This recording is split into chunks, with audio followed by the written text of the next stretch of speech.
Spears and Steinberg. You know what the fuck it is? Aries and Andy, Jew and the Jerk. You know it's time to get this work. The real raw, gutter, uncut cocaine. No political corrections. Always sleep. Fuck being awoke. We discuss politics and jokes. Subscribe, we lit. There's levels to this shit. Before you was sucking on your mama's tit. Aries Spears don't give a fuck. We talk about race a lot, racism, Sexism. Much love to my loyal bitch bag holders. Rollers, clip loaders. We got them in the folders. The whole world on our shoulders. Spears and Steinberg. Yeah. White people call Tupac. I'm sorry. Tupac. I know. I It's interesting, y'all. Andy said the exact same thing before I played him the clip, and he had never seen the clip. Yeah. Tupac. It's just, but like I said, if white people can get Eminem right, they can get Tupac right. Well, white folks have been dealing with M&Ms long before white people have been dealing with Tupacs. The only time white people say Tupacs is when they go to buy cigarettes. Please, Mr. Indian, I can't pronounce your name. Customer service, give me 2 packs of Marlboro Reds. White people don't know Pac. They know Pac, nigga. Pac. I'm glad you caught that, or you were aware of that white person faux pas. Whatever. See how you put me on to patois? I just put you on to faux pas. Faux pas. So we both speak French, nigga. You know what I mean? Be like, hey, baby, let me get some of that patois. Do you have a condom? No. Oh, shit, I just committed a faux pas. Ha.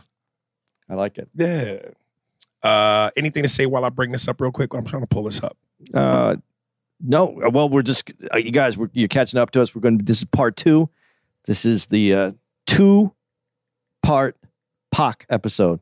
Would you say it? Say it again. The 2-part Pac episode. Right. This is a 2-pack of episodes yes. on Tupac. Yes, yes. I like what you did there. God, let me try to get, these fucking ads be throwing me. I be forgetting that these shits come on now. Yeah, they gotta make their money. Yeah. That to me is the beauty of Pac. You know, that first line when he goes, wake up in the morning and I ask myself, is life worth living or should I blast myself? Now that to me goes beyond just street folks, black folks. That's life. No, that's humanity. That's humanity. And that's why I'm going, this motherfucker had the ability to touch people regardless of color. But like I always say, come on, man, skin folk, kinfolk, he's us though. He belongs to us. Even though everybody can love him, he belongs to us. So, but that's just to me powerful when you can touch people that way with your words. Well, we made a mistake on the first episode because we talked about him being, you know, I said light. We called him a bunch of different names of stuff that he did. Martin Luther King, you know, whether he was Malcolm, you know, what we didn't say, artist. We forgot artist. Right. Because primarily that's what he was. He was an artist. I mentioned it. You said it as artist? Oh, yeah. Because not musically, I mean, all forms of art. Right. He was a poet. They talked about him being a ballet dancer. Right. Hell of an actor. A great actor. A great actor. I'm serious when I say that. I mean, I'm not using hyperbole. He was a great actor. Did he have range? We'll never know. He never had the opportunity to do, but I think he did. I think he would have. I never saw Gridlocked, and I know that was a departure from, you know, a Bishop type character, a la Juice, which for the record, and not because it holds nostalgia in my heart, because I forget how old I was, a teenager when I saw that movie, when Juice came out, which I actually auditioned for Juice too. Omar Epps' part. The better man got the job. See, I'm changing. But dude, that to me, when like in the movie Lexicon, when they go, some of the greatest villains ever in Hollywood cinema history, in the top I don't know if it's a top 5, but I'll definitely know it's in the top 10. You'll hear 2 characters, Darth Vader and Anthony Hopkins' character from Silence of the Lambs. Hannibal Lecter. Hannibal Lecter. They're known as 2 of the greatest movie villains in cinematic history. To me, Tupac Bishop belongs in that. My 2 favorite scenes that sold it for me and Bishop was when they found out the dude who was robbing the bar got killed in a shootout with the police, and Omar Epps and Tupac get in that argument. And I wish I knew the words by heart, but it was so, you got to get the wind beneath your feet, up beneath your feet and go out in a blaze if you got to. That's because we wasn't there to help him. If he was there, it'd be 4 dead niggas instead of 1. And that other scene where after they shoot the dude from the liquor store robbery, from the bodega, and Pac's bugging and everybody's nervous, and Omar's in school and he closes the locker door and there's Pac. And he said, you know what? When you told me I wasn't shit, I was kind of tripping, right? But then I thought about it. And you right. I ain't shit. I ain't never gonna be shit. And you less than a man to me. So as soon as I decide that you ain't shit, pow, fuck Rodamez, fuck Quilez, I'm the one you need to be worried about. Partner. Puts the hood over his head and walks away. Man. That scene to me, though, already, as soon as the locker shuts and boom. You see his face, and they get that little movie, boom. He acted with his face. This is his first movie, and he acted with his face. Do you know how many years it takes actors to learn how to use just their face and not words? This goes back to what you said and what I said. Artist. There's an instinct. It's something you can't teach. It's a gut. It's a muscle flex. Well, he did go to art school. Yeah. But you have to have some natural ability to find that. There are actors who go to Strasbourg and can't do what De Niro does, right? Or Pacino does. So yes, you can go to the class, but you still got to have it in you. And he had it. He had it. Pac had it. But he wasn't just about the performance. He also consumed art. When they're talking about him being in the back of the bus listening to Mariah Carey every morning. Right. He listened to all different types of music. I wanted to learn from every master. There you go. So, that's why when you go, it would have been interesting had he lived to see his range. Because like I said, Poetic Justice to me didn't really require a whole lot of heavy acting. Bishop, that stands on its own. Like I said, I didn't see Gridlock, but I heard he's fantastic in that. But could he have played the loving dad in a family movie and made you forget Tupac thug life? When I look at Ice Cube, and again, I see him in Are We There Yet? It's Ice Cube. The persona, yay. It's there in everything he does. I don't ever see him in a movie and not think Ice Cube. That's why I'm not an Ice Cube fan like that theatrically. He's Ice Cube.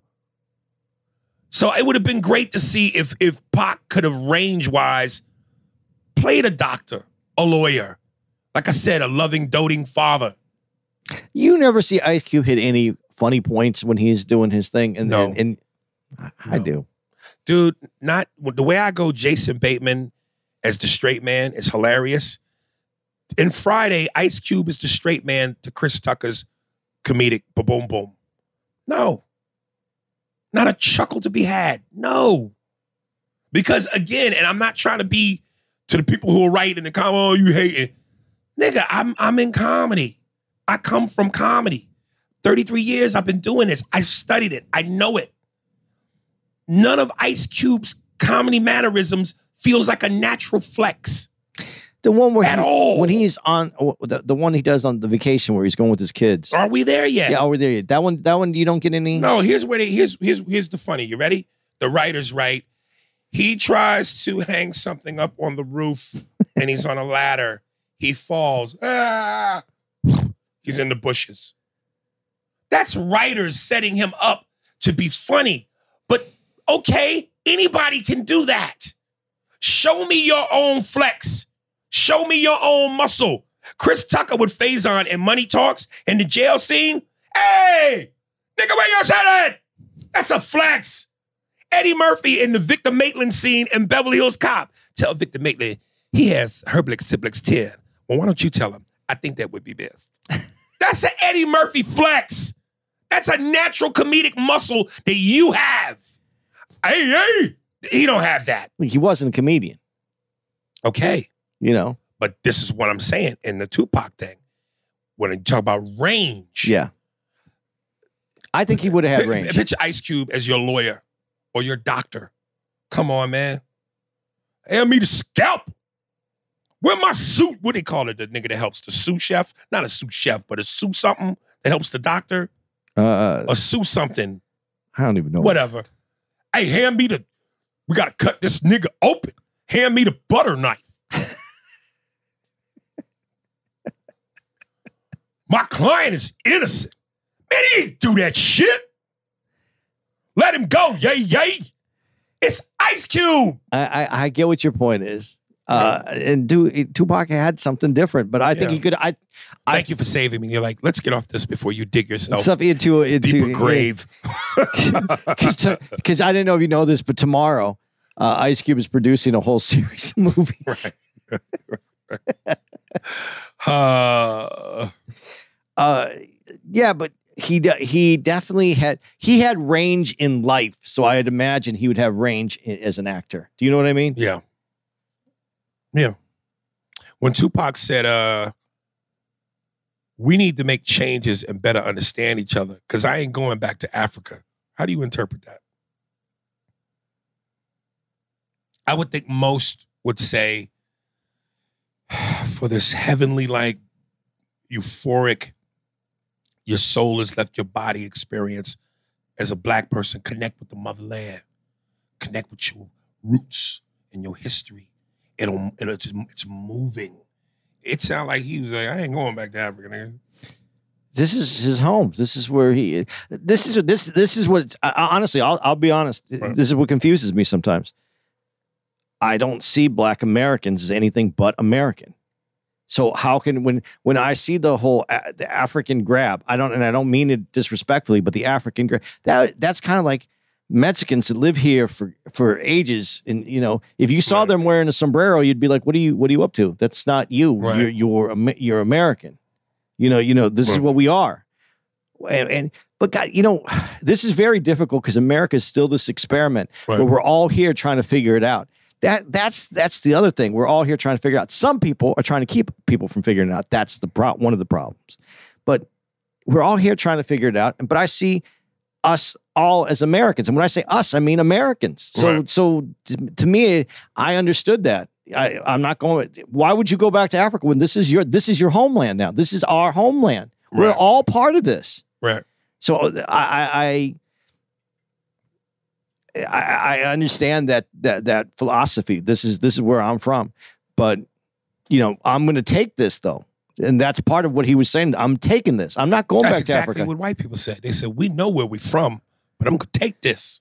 Get in the boat, nigga. But I think every American has to take that. This is ours. Yeah. So we all accept that this is ours. And black people had to stand up harder because, frankly, because of white people. So this is what it is.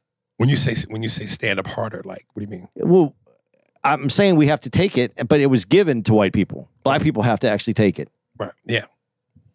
Let me see something here. And to every white person that just heard me say that's going to go, well, if you go look through the history, think about when land and property was given away to people living in America. And you could get on your horse with a flag and you go plant it in your ground and then you could claim that land.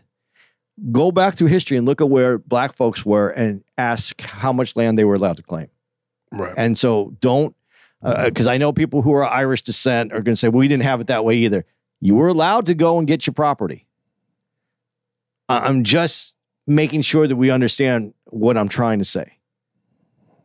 When they mention Fred Hampton, Malcolm X, Dr. King, and I've said this before when I just go, it's, I know it's music. I know it's not, it's music. It's entertainment. this, you can't take it. You can only take it so serious.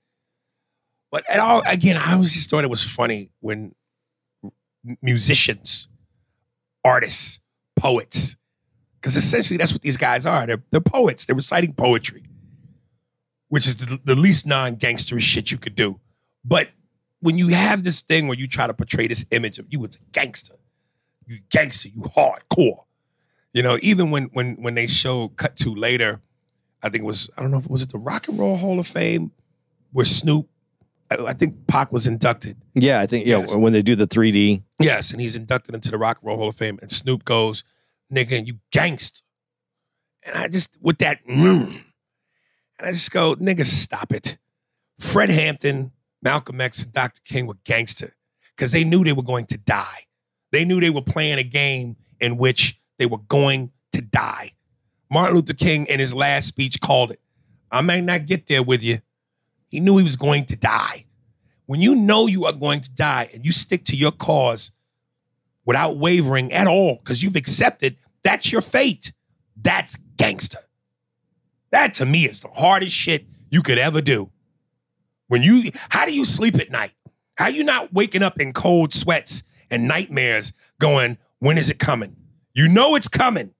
When is it coming? Well, and you're waiting for it. and you have and you have a family. That too. You know what I mean? That you're taking. Dude, in Godfather of Harlem, there was a moment where I think once there was a moment where basically Malcolm X wrote a letter to Bumpy Johnson. And he said, you know, listen, man, I want to live. I want to be there for my daughters. I would love to see them grow. But I know that's probably not likely for me.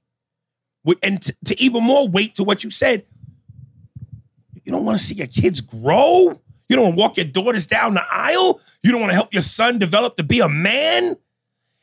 Even with that, you go, yeah, I'm probably not going to see that day. And you're not bailing out? You're not going, man, fuck this shit. That what's harder than that? You know, when you accept the challenge. That's some balls, nigga. That's a set of balls. And the other thing is, but see, no, I'm not. What? No, because I'm disagreeing with myself as I'm thinking it. Oh, God, I wonder what that epic battle in your head looks like. Well, it's the idea of what a gangster is, you know. And I mean, when you think about Dr. King, when you think about Malcolm X, you have to look at it as they're not doing it for themselves.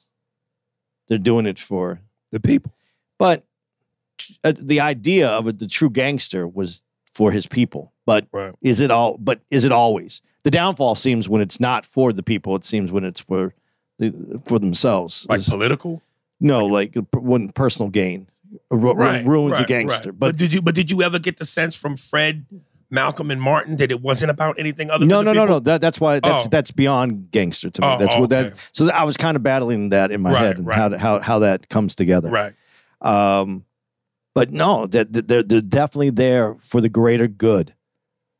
And to know, I think that's the only way you can get through it if you know that it's better for everyone in the long run that you're willing to do this. Right. But now with the Panthers, this is where the difficulty comes in. They're Marxists. This is about overthrowing the government, though. Right. So this is a whole different strategy. This isn't about coming together and people being American and being the people and working within the framework of the Constitution. Right. This is another thing. This is that capitalism isn't going to work.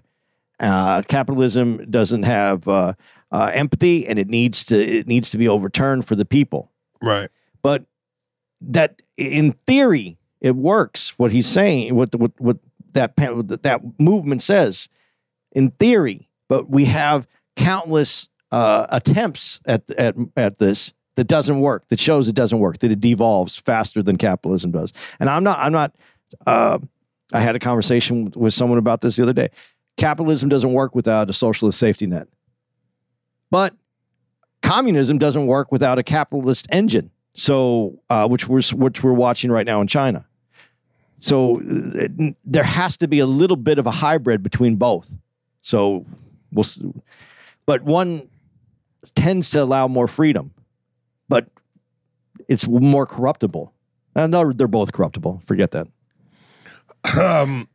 You know, when and because this to me is less about artistry, but again, what I love is there's so many layers to Pac where he could get away with things that most people couldn't.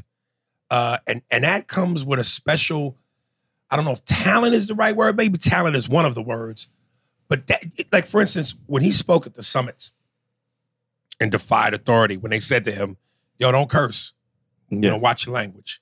Cut to, and these motherfuckers and niggas in the street, these goddamn, and by the time it was over, they applauded. Damn, they got a standing ovation. And I that's why I again went, this nigga, passion. A talent, I gotta say, talent with passion. He spoke in a way where for him, you could throw out the rules. For him, you adjusted. Because a lot of what he's saying made sense. He was right. You felt where he was coming from. Like a sermon. A good sermon. That was laced with profanity. But because there was honesty in the profanity. There was honesty in what was being said. Right. He wasn't saying anything that wasn't true. That wasn't presented in the way that people would smile at after it's said. But I think his point was, we don't want to smile. Right. Right. Interesting. One of the most interesting people. As I watched this, it was way more interesting than I thought he was. And what goes to show you that is not everybody has the ability to grab everybody, especially in terms of race. There are some people, black, that when they speak, for whatever reason, how they speak, the way, what's in the message, the delivery, the tone, people get tuned out, where others pull you in. And they showed it. You know, even when Pac was on that show, that was kind of like a silly Jesse Raphael. And they had on the panel the white lady, the cop, talking about his music and how detrimental it is. And there was so many white people in the audience, youthful, and but let's be honest, as we know, they would say more white people bought rap than black kids. And part of that youthful rah-rah and you know, young white people want to be a part of the fight. They want to be a part of what's cool. So when he was saying the stuff about, until they get a job and want to make some money. Right. That's one of the most honest things ever. But yeah, it's like they were with him on, yeah, white lady, don't tell him how his people are in his community and what they need when you've never stepped foot in his community. Now the white people that are applauding and on Pac's side, they ain't really stepped foot in his community either. But I think, again, that white youth, where they want to be part of a movement, a protest, a struggle, they seem to be more open-minded. Right or wrong. They want to right or wrong. They want life to be better. They right. See it. Okay. They see it, but they see it from they see it from a perspective their parents won't even try to. Yeah. But they also see it in the luxury of their parents' home. Safety. Yeah. Right. Right. Change that doesn't cost you is a lot easier to talk about. Okay. So, you know, it's I love that, especially even right now when we talk about it, the movement, the youth is behind it. But we saw this in the 60s. Mm-hmm. We saw this in the civil rights movement. We saw white and black together. And like I said, what happens? So you want to get a job, you want to have a family. What happens? Right. Where does it go? If you watch tapes of what was happening in the 60s and you see what's going on and the empowerment and the changes we need to make, what happened?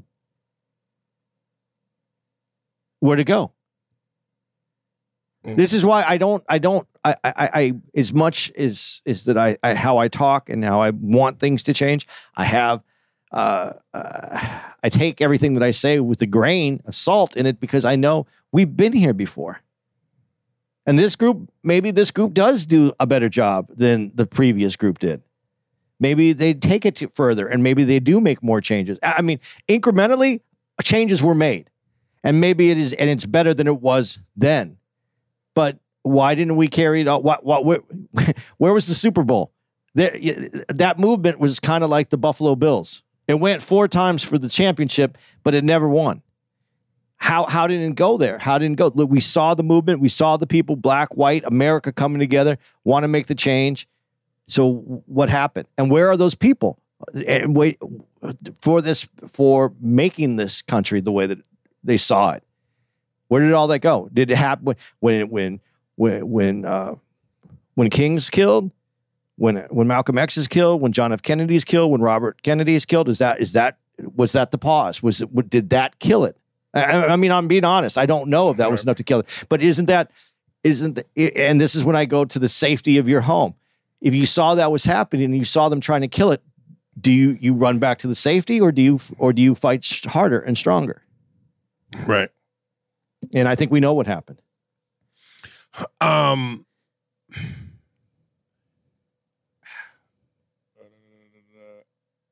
Episode 3. This is how they open the episode. Pac is talking to camera, and he says, and I mean this in the most respectful way possible. I'm saying this in regards to Pac. But when he opened the episode and he starts off going, I'm not going to act white. I'm going to buy a Benz because that's what niggas do. I couldn't help buy a Benz and I'm going to smoke weed because that's what niggas do. And I'm going to continue to act the way I act because that's what niggas do. At that moment, I thought to myself, and you're going to die because that's what niggas do. That's the other side, though. You know, when I'm saying this, what happened? Where did it all go? Where did that become? That's what I can't say it, but where did it become? Or that's what niggas do. Yeah. When did that become? And I'm not saying that that's not because you can't be that wild and not be a statistic. So I asked that question earlier. When did it go wrong? And we said when he jaywalked and the cops fucked with him. I think that's mentally where that went wrong. But he had opportunities. But and they say, I think this is in episode 3 when they talk about it.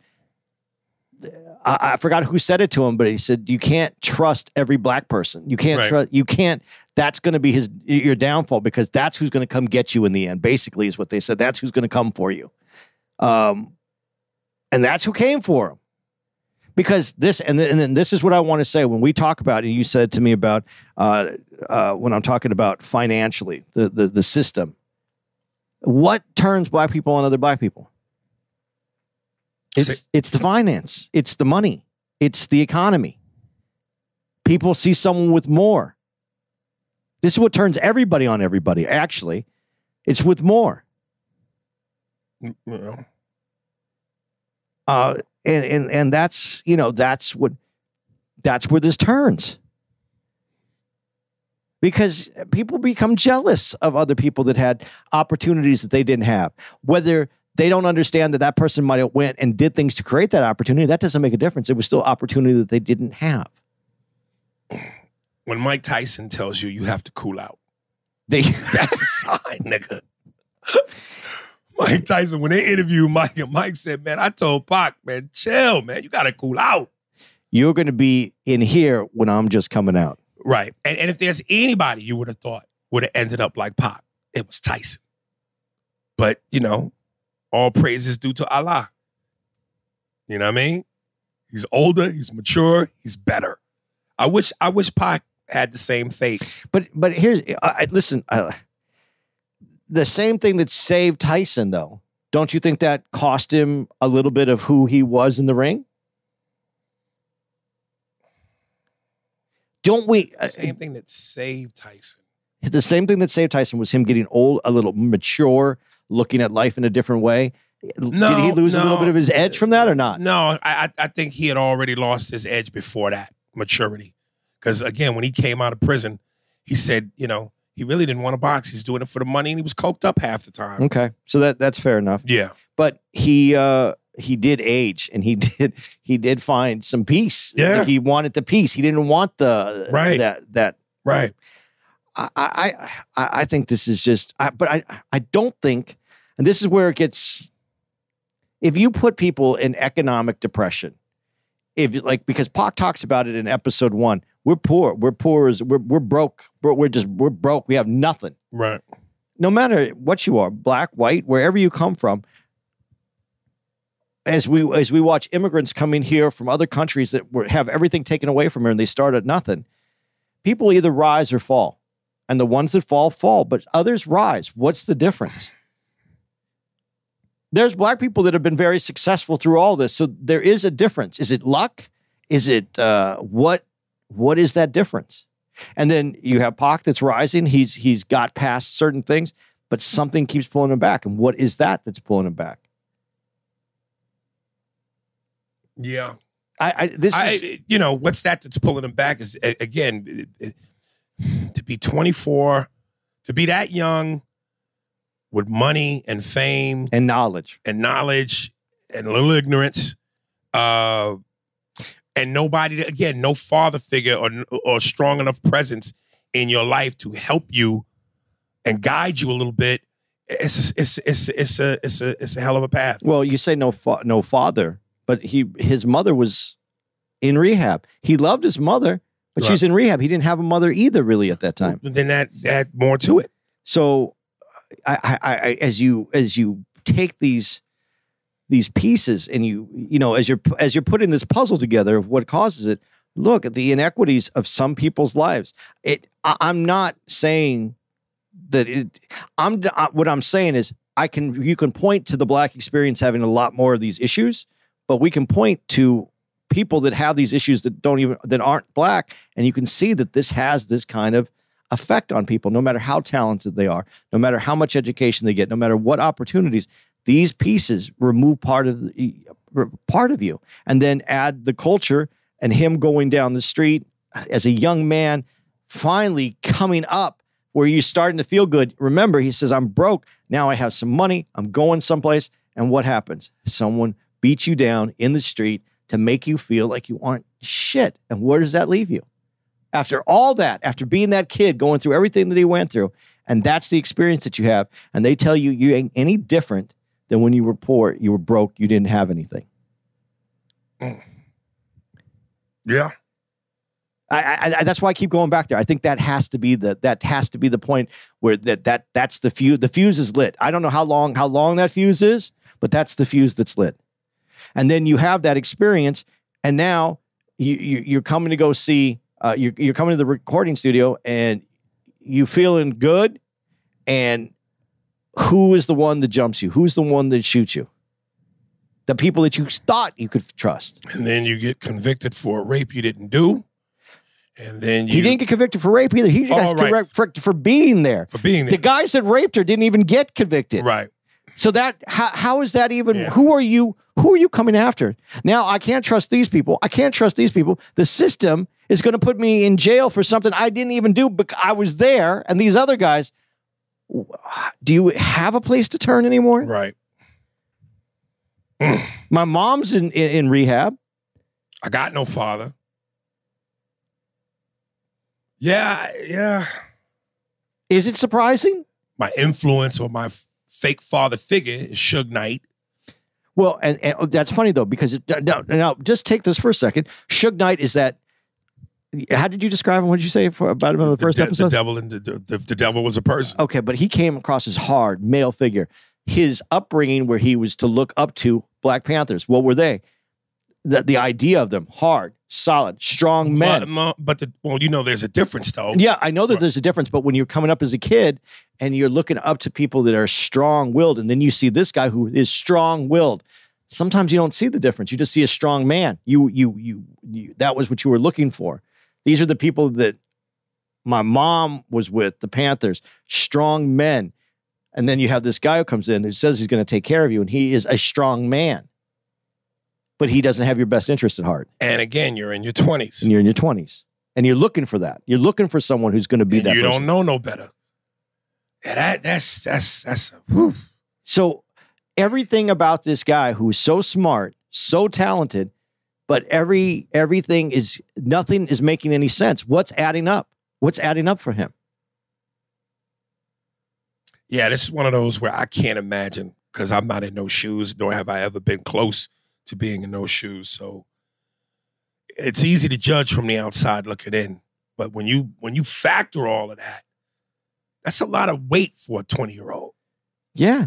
And we saw Mike Tyson becoming the youngest heavyweight champ ever at 19, all that weight and what that did to him. Yeah, well, great power comes great responsibility. The two black undercover cops during the court trial for the Black Panther 21. How do these niggas sleep at night? I can't imagine. How the fuck do you sleep at night? As a black person, you're in law enforcement, undercover to help bring down the Panthers. People that have to carry guns to protect themselves, running lunch programs to make sure our babies eat, helping people get off of heroin with acupuncture. How do you sleep at night? Well, before we get off, because you said something, carrying guns to protect ourselves. I disagree with that completely, because they weren't carrying guns to protect themselves. They were carrying guns because they had the right to protect themselves, and they had the right to carry those arms. So what's the difference? The difference is, it isn't even about protection. It's, you want me to be American. You say that I'm American. I'm going to test your legal system because I'm actually talking about a revolutionary overthrow. Like, this is the wrong government. This is pointing out the hypocrisy of the government when you say we have the right to bear arms and we want to protect ourselves, so we bear arms so that we can protect ourselves in that need, and now we don't have the right to anymore because we're black men that have arms. What I'm just saying is, I think that wasn't just to protect themselves. I think it was to show the hypocrisy of the government that they're fighting against. That they should be taking note of that. I think that, that this every turn in this documentary shows the confusion, because nothing fits. Nothing fits. None of it fits. And when you said the black men who would do this, well, if they believe in country and they're American and they see that this is a Marxist regime and they want to stop that, that's one thing. But to set them up to do things to so that the police can go in and basically assassinate everyone. Mm-hmm. That's another thing. If you want to end it and you think you could go in there and get in. So are you saying that those black cops / snitches, because they use the word snitches in this, are you saying that if they did it for the marksmen or because they were against the Marxist ideology that the Panthers were putting forth, and as revolutionaries, they didn't agree with it. So if they did it for that reason, it's okay. No, if they did it for that reason, and the FBI was working because of that, not to assassinate the people, but to end the idea of the Panthers, not end the. Let me rephrase that. If they were doing it to protect America from Marxism, I would go, okay, I understand why they did it. But that's not what was happening, because you're watching what happens, and they're doing it so that they can basically eliminate. And when I say eliminate, that means removal of life from from the Black Panthers. They burned down they were the cause of what happened, which was burning down the buildings, doing that. That I don't understand how you could live with that. So based on the context of what you saw and heard in the documentary in regards to that, are you team Panthers or team government? Oh, I'm team Panthers. Oh, shit, okay. But sometimes trying to understand you is like going through an Indiana Jones maze. Yeah, but what I'm trying to say is I can understand why someone who was against Marxism and wanted to protect their government and believed in the government, the system of democracy here, that they believed in that was the right thing. Right. And so they would go in, and if they were trying to give intel so that they could, but that's not what was happening. There was no issue on defending against it. They wanted to eliminate it. They wanted to crush it, not just, they wanted to take everyone out that was involved in it. Right. And that's a different story. But when you take it one more step, the other guy one of the two guys is one of the people that is in Malcolm X's group, and we know what happened to Malcolm X. Right. So this is a legacy of that kind of work. Right. Okay. And when they talked about how Afeni Shakur took down the system for the Black Panther 21, I thought only as a black woman could. Oh, fuck. That the power and the beauty of black women. Jesus Christ. She actually she was the reason. Because of the question she asked. Were you operating as... Right. And they said for somebody who wasn't a lawyer, she lawyered the shit out of that. Yeah. Dear mama. Because if she would have had a lawyer representing her, they would have lost. Right. And before I go to episode 4, black people, for the record, looked it, not a word. Who said looked it? Tupac's sister. She has a little bit of that phraseology going on. And the crazy thing is, we looked it. Looked it is not a word, black people.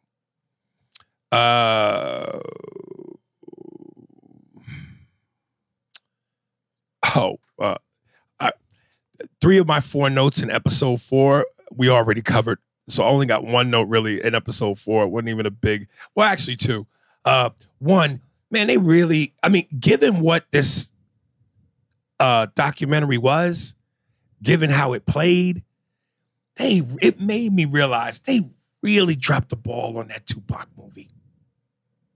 When you make a movie based on a guy like Tupac, who's this complex, with these stories, with the Black Panthers and all that knowledge and all that backstory, all eyes on me, that movie was a dud. And people, and I agree, I'm one of them, thought that movie was a dud before I saw this doc. It really is a dud now. But that's the difference between a movie about someone and a documentary. And even a documentary has leanings one way or the other where they bring up, which, by the way, before we go too far off that, the fact that this was done by which Hughes? Which of the Hughes brothers was this? Oh, one of the Hughes. I don't know which one, but I think Allen. Yeah. Because it's Allen and Albert. I think it was Allen. Right. And for what their history was, the fact that he did this and the way he did it, perfect person to do a documentary. Because he's not looking one way, he's looking for the documentary, not to one side or the other side. Right. He's just putting out the documentary. And he did a great job. Yeah, I don't know if you can measure in terms of artistic relevance, who's more important, who was more needed. I think all that falls under the subjective umbrella. But when you look at a movie like, and I always say, my favorite autobiographical movie, Ray.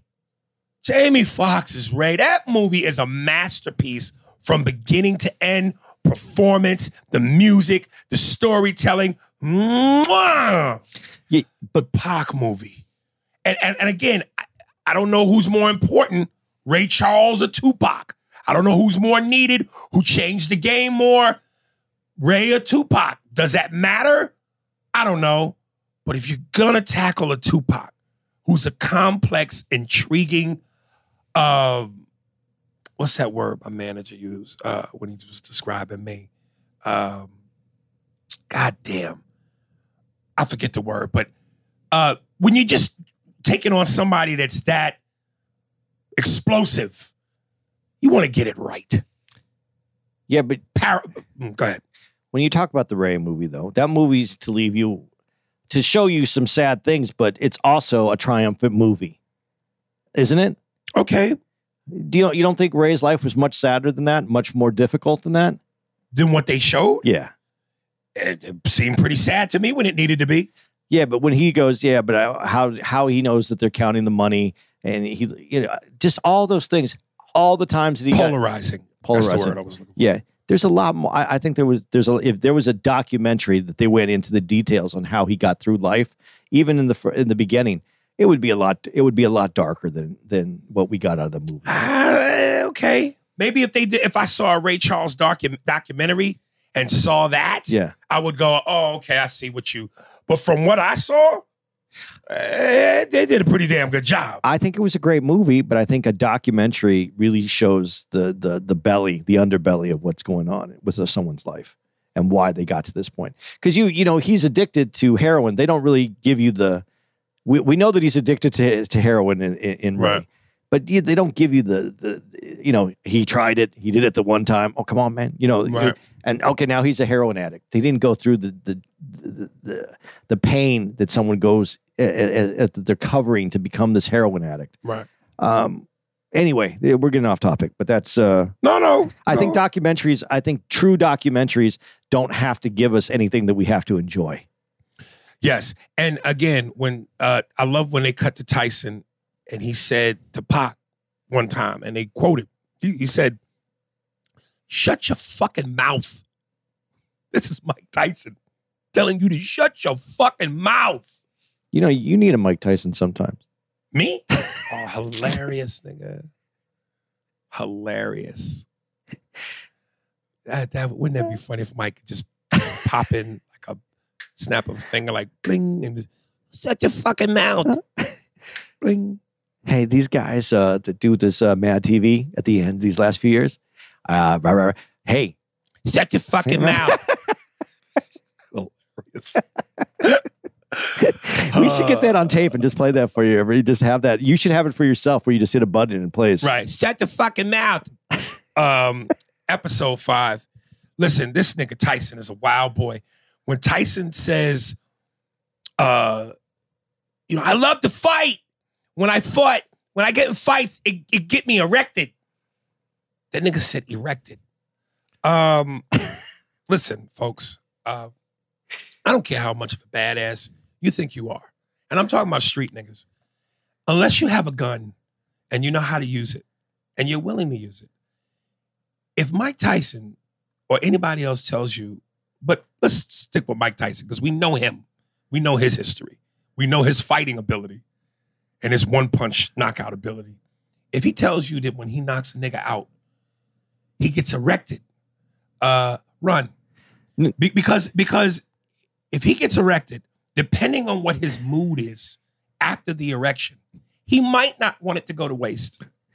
But don't you think that's why some of the guys just stayed down? They're laying on the canvas. Right. They're like, this dude has. And if they landed on their stomachs, they rolled over. That nigga said erected.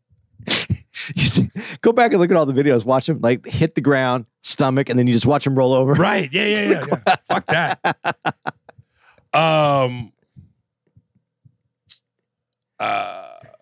You know, and I wrote, to be 25 years old and tell your mom you're not happy here. To say in your own lyrics, and I forget what song it was, you see death as your early exit. It's like he wanted death because that's what he saw for himself. Again, like I said with Martin, you know, I might not get there with you. Tupac. I forget what song it was, but something where he said, I see myself going out in the hearse. Like he was predicting his own demise at 25. Listen, I'm not going to suggest this is true, but there is things known as a Jesus complex. Meaning you're high on your own shit? You just believe so much and you have these things that you want to have happen and you put all your effort into it and you believe that you will die for this. Right. And I think there might have been a little bit of that because he, like you said, he was predicting his own death. He was, you know, the whole Machiavelli idea. You know, you have to be when you portray that idea, you have a lot of a belief within yourself on a level that is almost not attainable. Right. I got 2 more notes, and I'm going to skip one of them because I'm just going to be repeating myself. And the second note I have to me is far more important. When his mother reads an excerpt, she's at some function, she's at the podium, and she's reading an excerpt from one of her favorite books. And she says, she begins to sing after she reads the excerpt. She goes, "We who believe in freedom cannot rest until it comes, until the killing of black men, black mothers' sons is as important as the killing of white men and white mothers' sons." And this is where I go, I have a problem. And I know there are going to be people that say, come on, man, it ain't that serious. It's a movie. Lighten up. It's not real. It's fictitious. I get all that. But for me, this is why I have a problem sometimes where I always go, maybe I'm chauvinistic. But when I see, again, white women, Charlize Theron and Angelina Jolie, kicking men's asses in movies, being badasses, breaking limbs, throwing guys through windows, smashing them over tables, back kicking them in the throat, having them fucking fly through a wall. Because I just go, too many times, white women are depicted in fantasy where black women have always been in reality. Badasses. I'm not saying historically there haven't been white women who have done kick-ass shit. I'm not saying that historically white women haven't had to put their dicks on the table. But that line where she goes, the killing of black men and black mothers is as important as the killing of white men and white mothers' sons. Our fathers, our brothers, our uncles, grandsons, husbands, from slavery to the 60s, to today, to police brutality, how many black mothers, grandmothers, aunts, sisters, wives have to fucking go to funerals and cry at the slaying of us? Now, I don't want to play the game of, well, it happens to white women too. Yeah, okay, we know. But we talking about levels. We talking about the scale, history, what we've seen, the footage, what's on paper, what's in the books. So again, I know there might be people going, man, you over this a fucking movie. It may be a movie, but art often imitates life. So yes, that line moved me. That's why for me to look at white women from a heroine position beat up men when I know the baddest, toughest bitches on the planet are black women, have been black women because of what they've had to endure.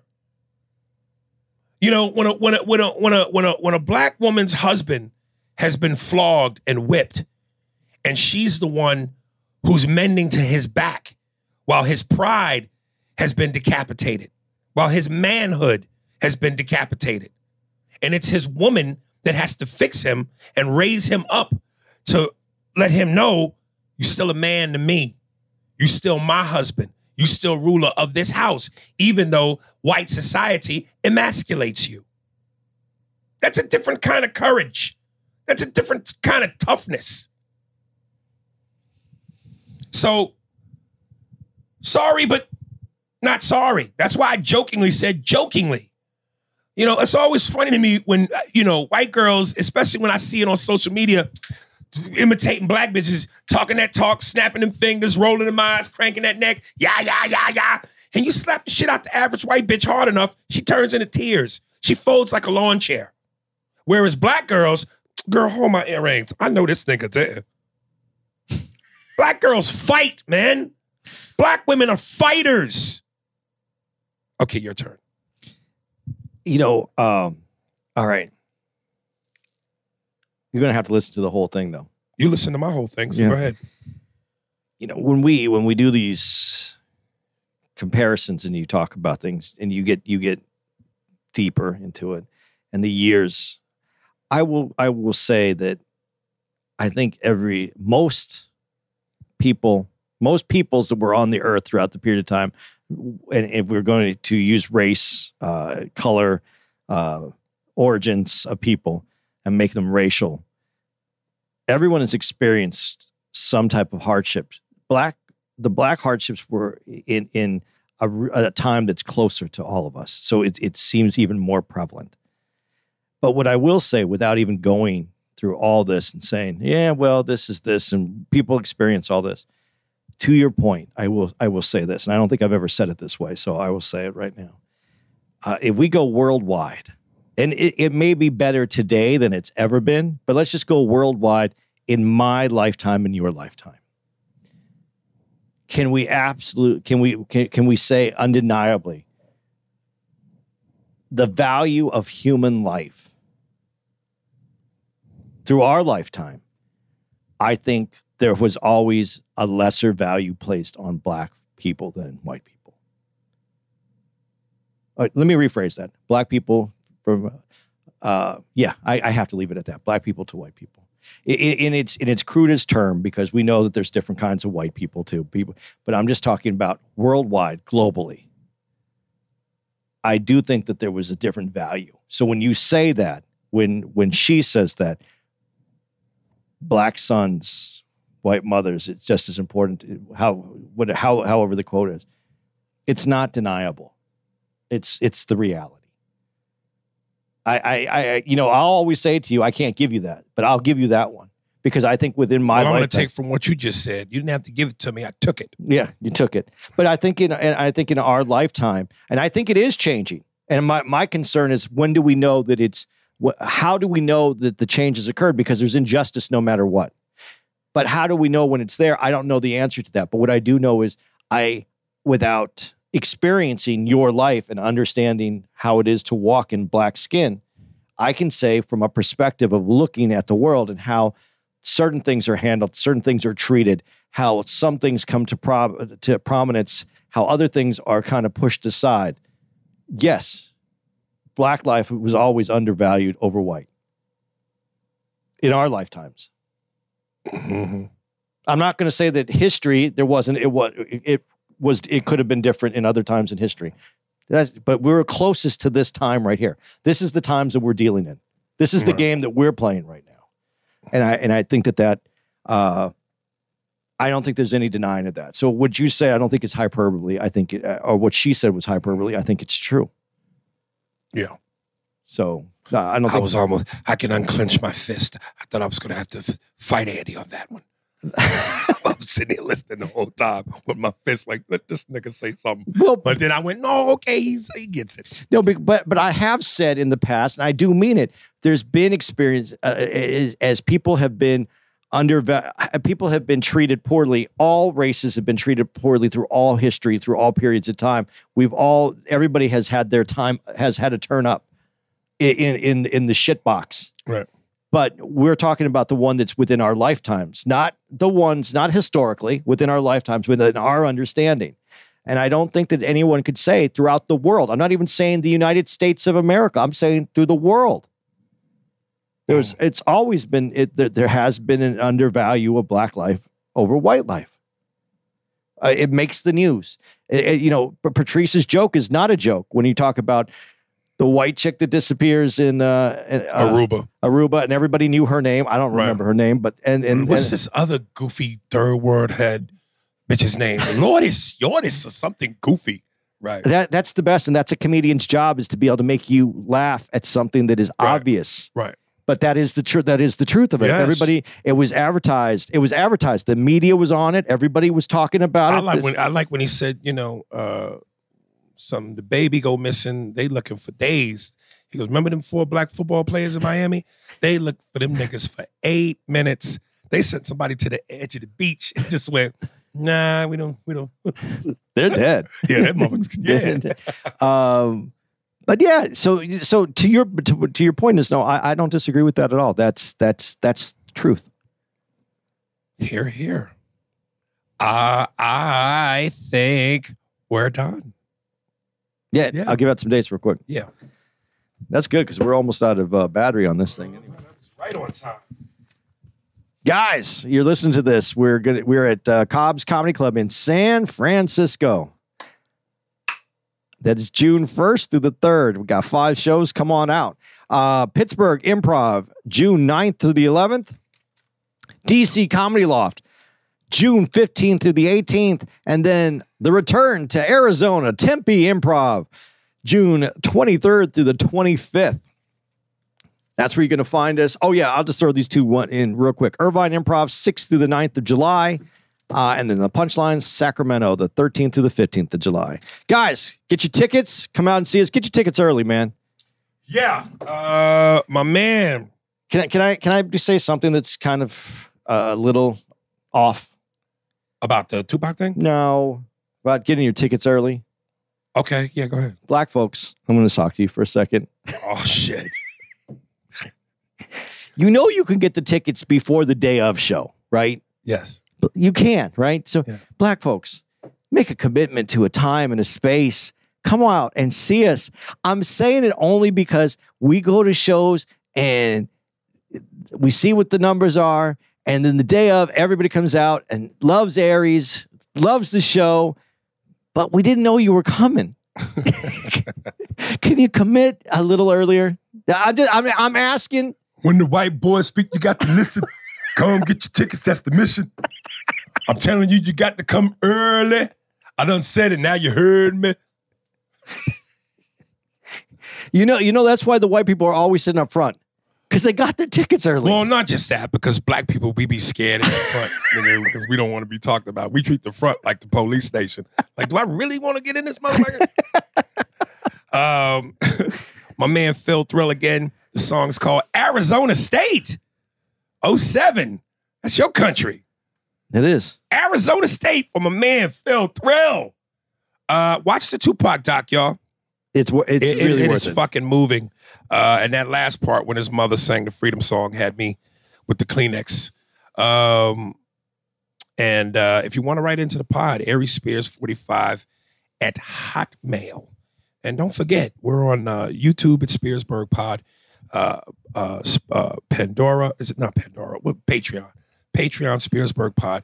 Instagram Spearsburg Pod. I think that is it, God damn it. We're out. Hi, under. Spears and Steinberg. Thanks for listening to the Spears and Steinberg podcast. If you'd like to know who's responsible for this shit, it was hosted by Aries Spears and Andy Steinberg, produced by Steve Merrick and Anthony Holmes, executive producer, Big Papa, Robert Kelly, and Matt Kleinschmidt for the Laugh Button podcast. For more information on where to find us on the internet, visit SpearsburgPod.com.